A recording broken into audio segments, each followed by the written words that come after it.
Namhlanje kutakulwe owesifazane obesekuphele insuku eziyishumi evaleleke kulendlu. It's been a difficult task throughout the province as well.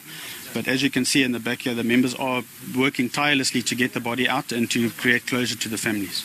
Our search and rescue teams, both the SAPS search and rescue and the eThekwini police, Metro Police search and rescue, they've been busy here for the past days, day and night. Omakhelwane bawushayele ihlombe umsebenzi owenziwa amaphoyisa kanye noHulumeni ukuthungatha izidumbu.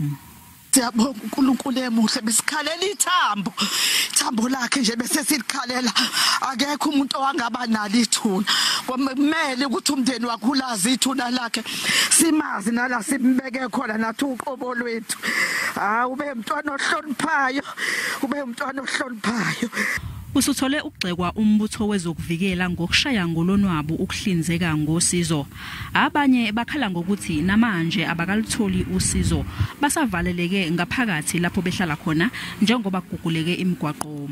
Amasosha ngazi ukuthi mina anawo wonke ama resources kodwa sibone nelilodi isosha lifika nanogandaganda kuvuleke la kungavuleka khona nalama food parcel anikezwe abantu abahanjelwe ukudla kwabo nempahla yabo.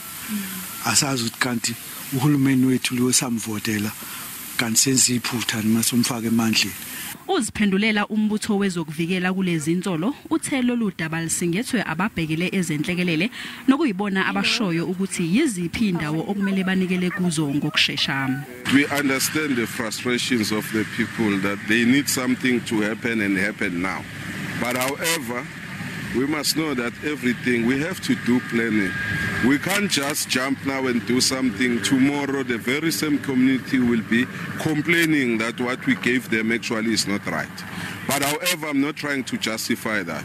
I might also in a way sort of agree that there was unnecessary delay. But you must remember now here, the delay might be caused because it's not one agent as you put it. It's not only the military or this one.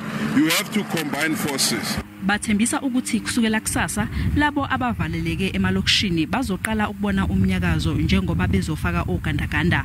Angaphezulu kwama500 amaphoyisa asejutshwe KwaZulu Natal ukutakula abantu kanye nezikhungo zabahlengi ezingaphezulu kwama60.